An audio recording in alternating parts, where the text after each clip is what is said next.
welcome to my channel. I am Julie. This is Julie Sews Her Own Clothes. I hope you're all well. It's been longer than I anticipated since I last came onto YouTube to share what I've been doing in my sewing room. I did intend to get a vlog out before I went on holiday and I literally just ran out of time.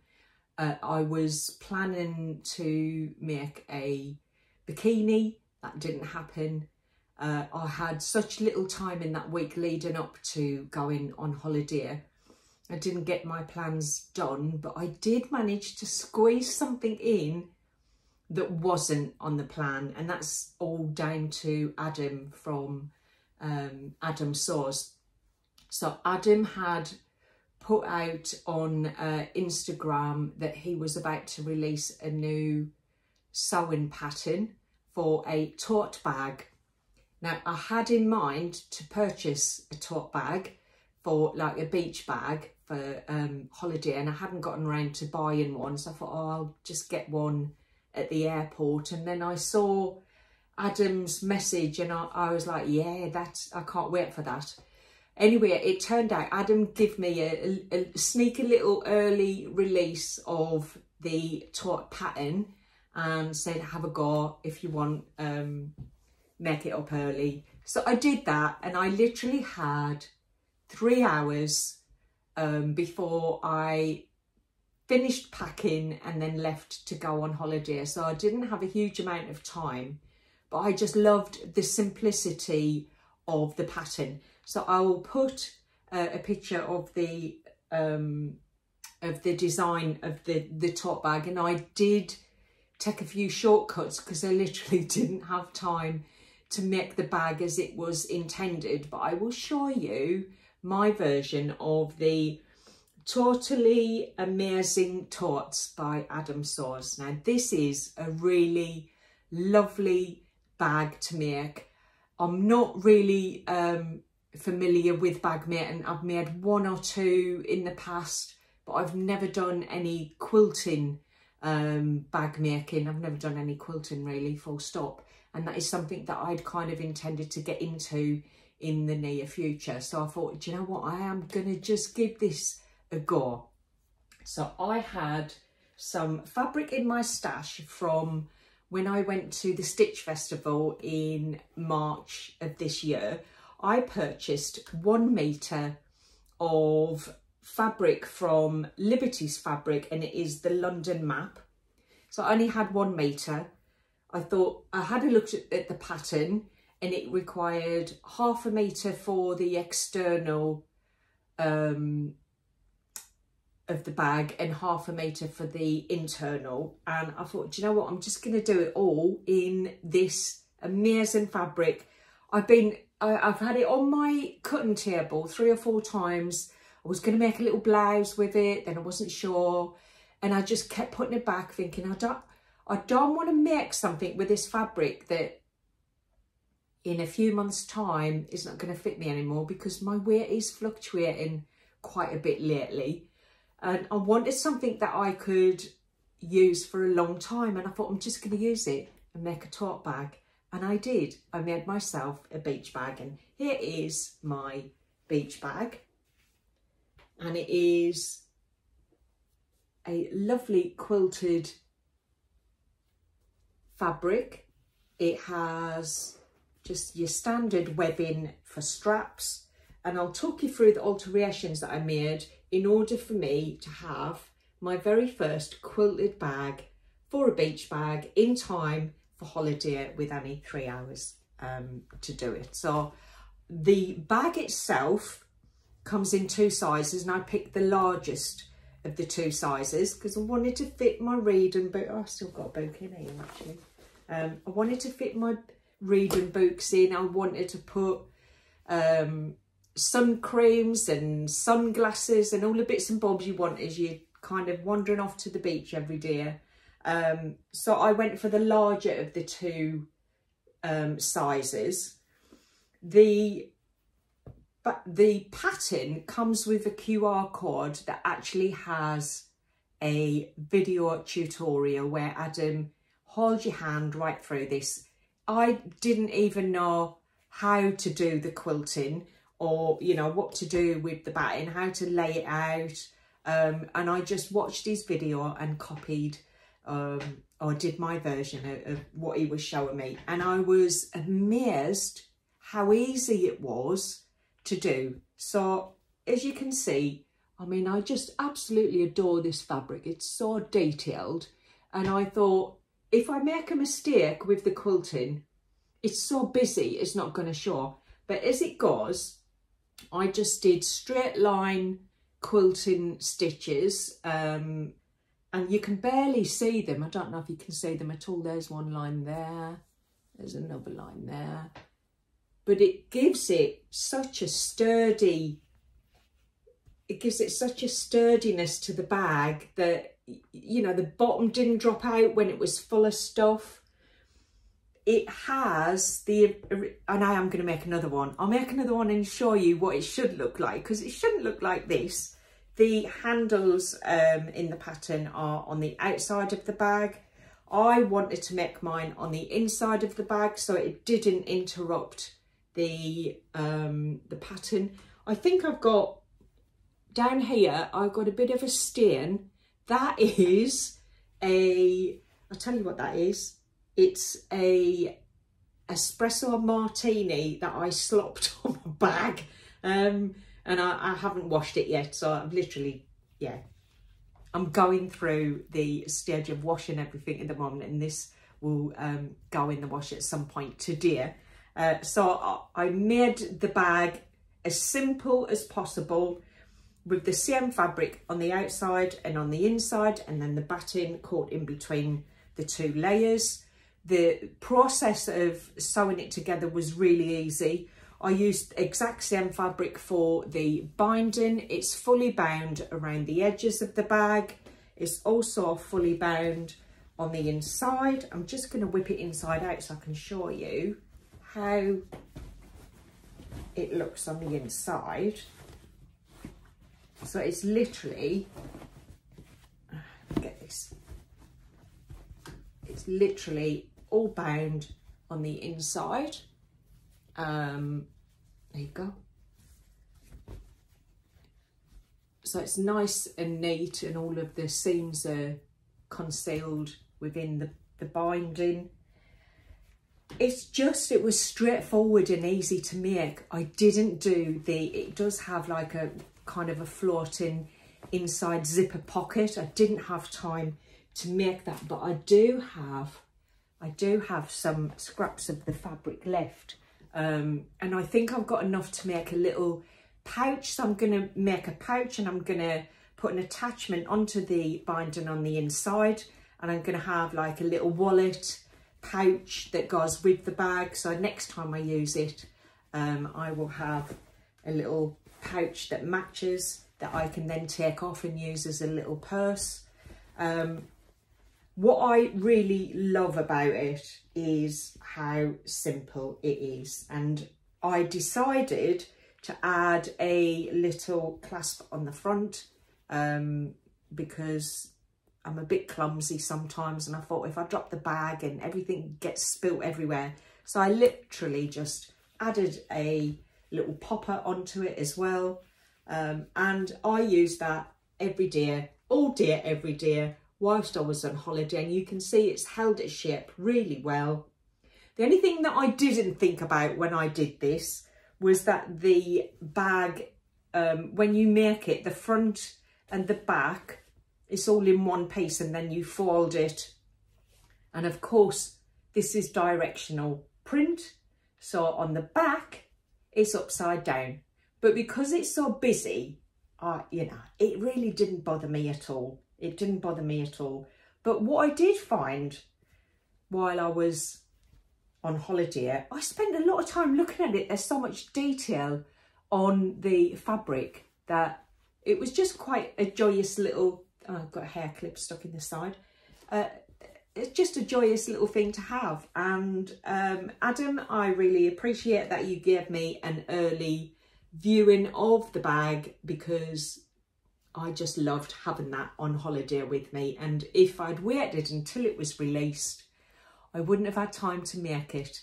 I will make another one, and I will make it with the pocket on the inside, and I will make it with a non-directional pattern, or I will sew it up the bottom of the bag so that it is the right way, whichever way you use the bag. But for me, that was an absolute ideal accessory for my holiday, and I absolutely loved having that with me. So that was the thing that I made before I went on holiday. I then actually went to purchase the pattern, even though Adam had gifted me the pattern, because I just think it's important when sewers put themselves out, and it's not his full-time job. He's a very busy young man, and I say this for other sewers who've got, you know, who are giving up their time to do vlogs and to share all of their knowledge and experience with us. When they then set up a little business, for me, it is super important that I look to those little companies first to purchase before I then look to the bigger brands and chains, if you like. So I bought the pattern anyway because I want to show my support to small businesses in our sewing community who give so much of themselves to us. And I say the same for Jazz and Wow.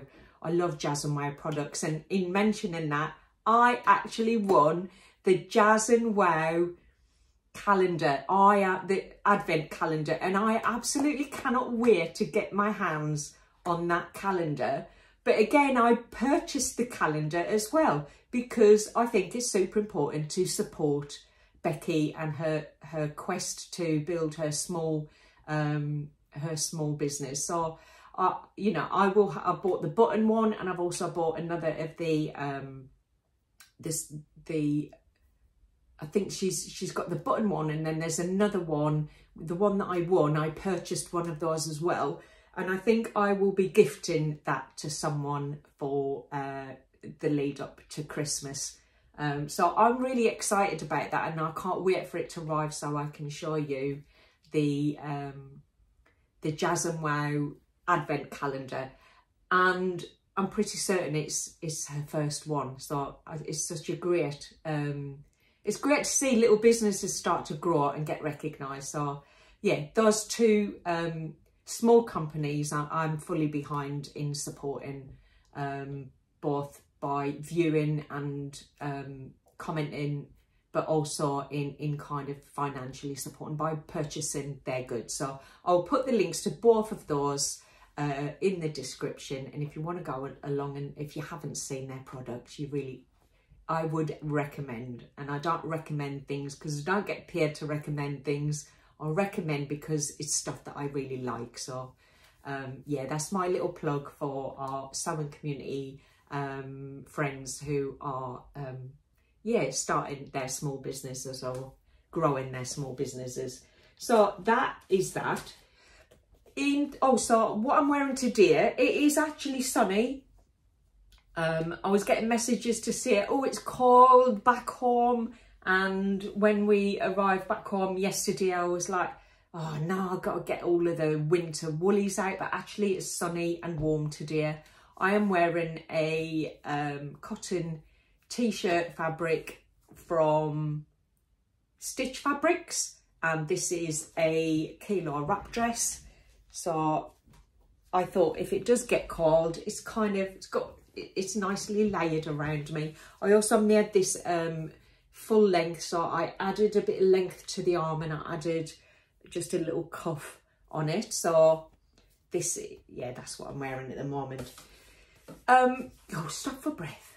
Okay, we've just come back from a couple of weeks in Corfu, which is one of the Greek islands. It was absolutely scorching hot. We did have a couple of thunderstorms whilst we were there, which I think was a bit of a relief because it cooled the air down a little bit. And I love a thunderstorm. I don't know about you, but I love a thunderstorm. So that was quite nice and refreshing whilst we were away. Chris was a little bit narked with me as we were packing because I wanted to get as many me-mades in the suitcase so I could wear something I made every day and something different every day. Now, I almost achieved that. I literally was over my weight allowance.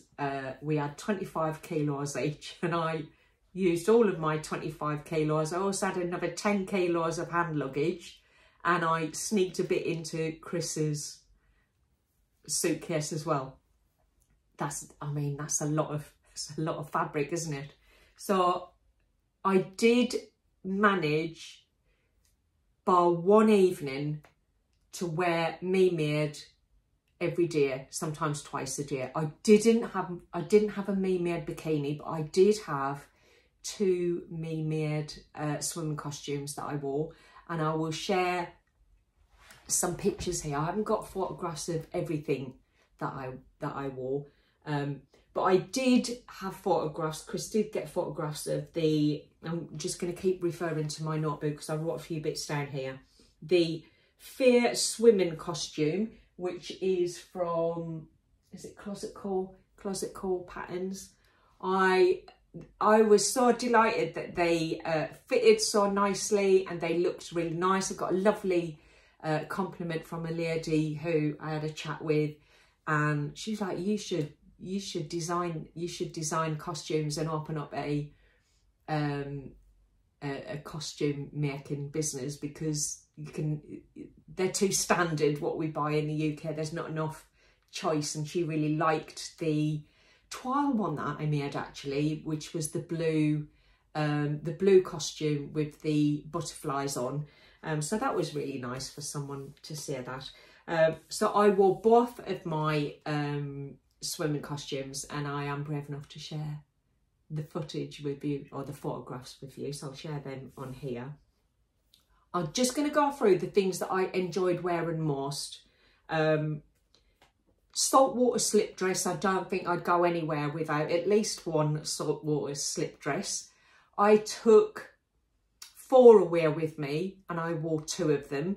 The first one I ever made was when I actually first came across it. I think Tamlin from Sewing on the Tyne had made the saltwater slip in the same fabric that the black and white one that I made. And first for fabrics, they put out like a pack with the pattern and the fabric, and I chose the same one that Tamlin had made, and I just have worn that so much. I'm surprised there's any colour left in it.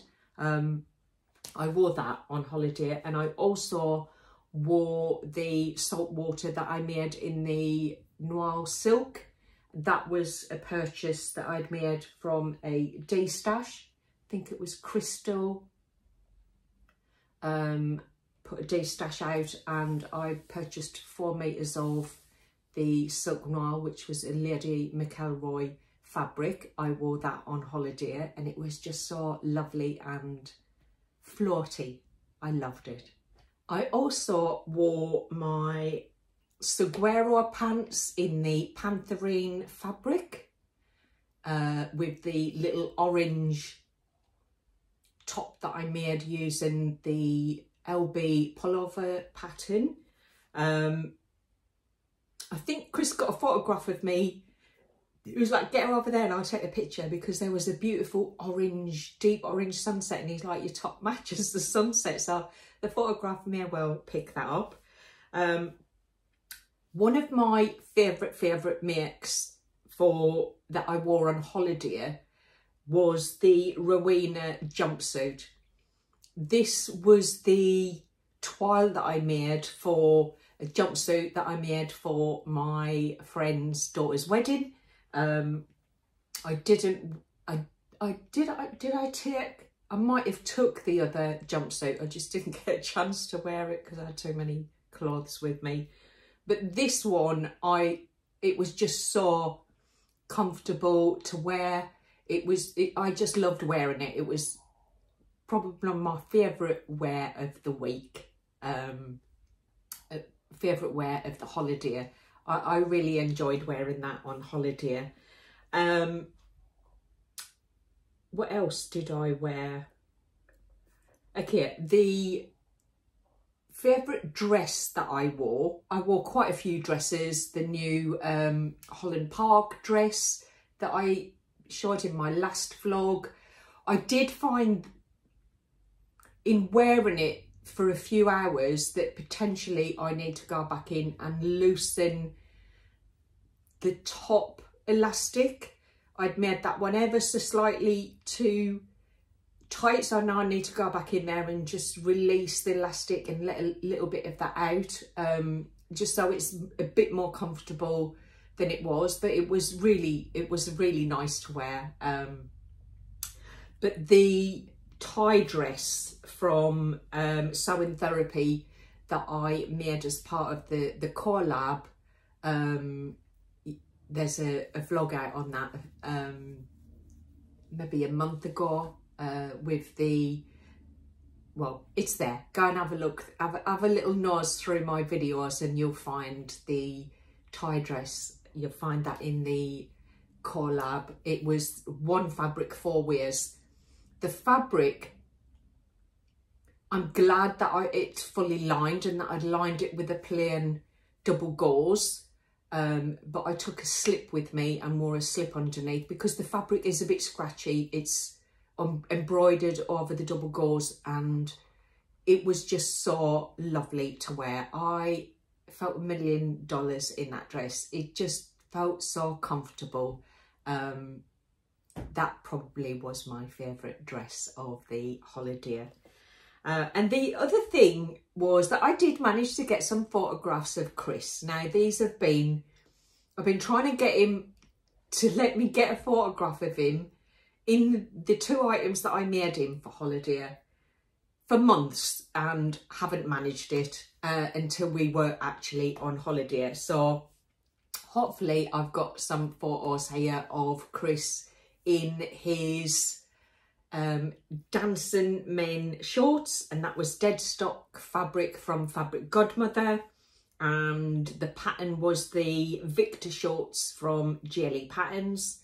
They look great on him. I thought, I was so chuffed that one, he wore them because, you know, I didn't know if he would or not, and 2, that they looked so good on him. So I was really delighted. And the other pattern that I made him was the lazy pants.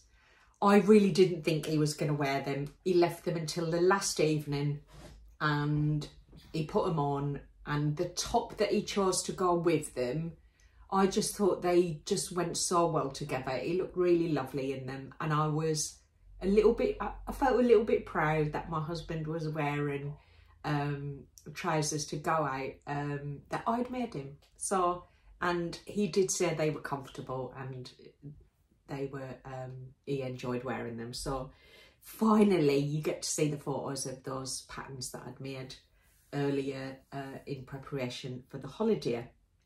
So they're the kind of the main bits that I honestly, I think if I showed you everything that I wore, this video will go on forever, so I'm not going to do that. But they were kind of my favourite bits that I'd worn. Yeah, I think I'll leave the rest. I'll leave the rest. There's too many. I just wore something different every evening that I'd made myself. Bar one dress. One dress I took with me. And actually, when I was making the jumpsuit for the wedding, I lost my bottle a little bit and kind of was like, oh, I don't know if I'm going to wear me made for a wedding. So I bought a dress as a backup. And I thought, if I don't wear it for the wedding, I'll take it on holiday. So it was quite expensive. So I did wear it on holiday. And it was really, I will put a photo just so you can see the one dress that I wore that wasn't made by me. I think it was from Fierce 8. But it was lovely as well. So yes, that's the holiday wardrobe done and dusted. So that is me caught up. I will catch up with you as soon as I'm able. and yeah, we'll see how we progress with the new fabrics that I've got, and with the shirt that I'm intending to make, and all the other plans that are just buzzing about my head. I have missed my sewing room a lot. I loved having a break. I loved being on holiday, and I loved having a break from the sewing room. But I'm really excited to be back and get reacquainted with my new Juki that I'm still learning to use. So I will say goodbye for now, and I hope you have a good week and take care. Bye.